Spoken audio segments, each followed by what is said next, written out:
दोस्तों, स्वागत है आपका हमारे YouTube चैनल VSP पर। तो दोस्तों, मैं आज आपको क्लास 10th में जो 8th प्रश्नावली है त्रिकोणमिति उसकी जो सारणी है जिस पर बेस्ड है 8.1 और 8.2, उस सारणी के बारे में आज मैं आपको एक ट्रिक बताऊंगा। तो बने रहिए मेरी वीडियो पर। तो वो ट्रिक है कि इसको 0, इसको 1, इसको 2, इसको 3 और इसको 4 मानना है। फिर इस 4 को इन सभी के बट्टा में लगा देना है। जैसे 0/4, 1/4, 2/4 और 3/4, फिर 4/4। फिर आपको क्या करना है कि रूट अगर हम 0 में किसी का भी भाग देते हैं तो 0 ही आता है, इसीलिए यहाँ पे हो जाएगा 0। इसमें हम किसी का भी भाग न तो दे सकते हैं ना गुना कर सकते हैं। इसमें हम ऊपर नीचे काट सकते हैं क्योंकि 2 के फाड़े में 4 आता है, तो 2 1 कम 2 और 2 दूनी 4। ठीक है, इसको भी हम ऐसे ही रहने देंगे। लेकिन जो यहाँ पे 4 है, यहाँ पे भी 4 है, इसको हम काट सकते हैं कितनी बार, 1/1 बार। ठीक है, या इसको आप 1 भी लिख सकते हो। ठीक है, तो अब हम क्या करेंगे, अब हम इसको अंडर रूट में लिख देंगे, इन सभी संख्याओं को अंडर रूट में लिख देंगे। यहाँ पे सभी अंडर रूट हो गए। अब हम साइन थीटा का मान निकालेंगे। अंडर रूट 0 का मान होता है 0। अंडर रूट 1 का मान क्या होता है, अंडर रूट 1 का मान होता है 1। और अंडर रूट 4 का मान होता है 2। अंडर रूट 1 का मान होता है 1 और अंडर रूट 2 का मान, अंडर रूट 2 का मान अंडर रूट 2 ही होता है। ठीक है, अंडर रूट 3 का मान होता ही नहीं है, तो हम अंडर रूट 3 का मान अंडर रूट 3 ही कर देंगे। फिर अंडर रूट 4 का मान, अंडर रूट 4 का मान होता है 2। अब यहाँ पे 1/1 है, हम इसको रूट 1 भी लिख सकते हैं। तो अंडर रूट 1 का मान क्या होता है, अंडर रूट 1 का मान होता है 1। ठीक है, अब जो है हम इसको घुमा देंगे। इसको घुमा के लिखने से कोस थीटा का मान हमें प्राप्त हो जाएगा। तो हम इसको घुमाएंगे तो यहाँ पे हो जाएगा 1,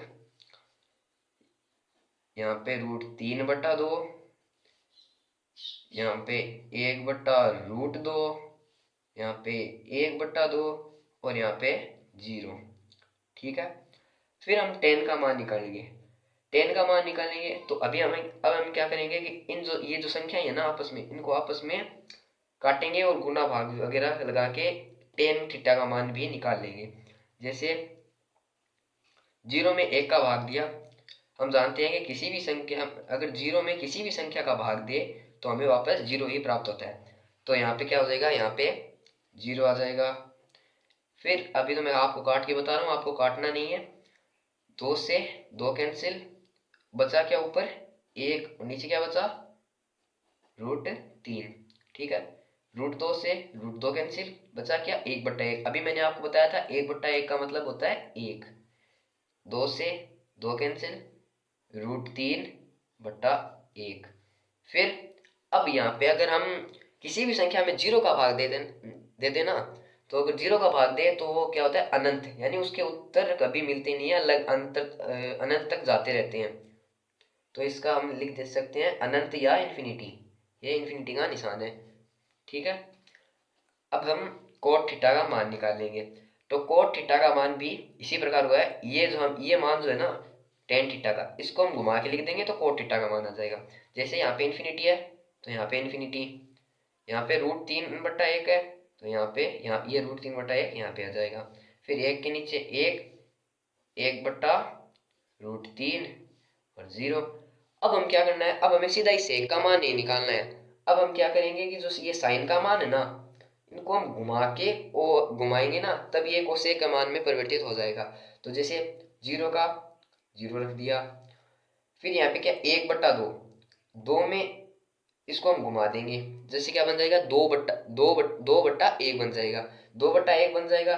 2/1 का मतलब क्या होता है, 2/1 का मतलब 1 का 2 में भाग। तो 1 का 2 में भाग कितनी बार जाएगा, 2 बार जाएगा। तो यहाँ पे आ जाएगा 2।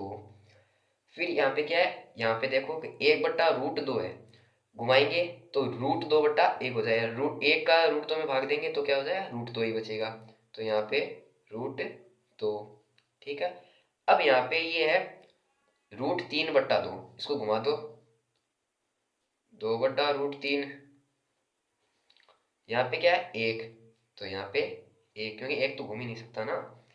अब हम इसको घुमा देंगे, इसको घुमाएंगे तो 1 का ये यहाँ पे, ये क्या है √2/√3, तो 2/√3, फिर यहाँ पे √2, फिर 2, और यहाँ पे है 0, ये 0।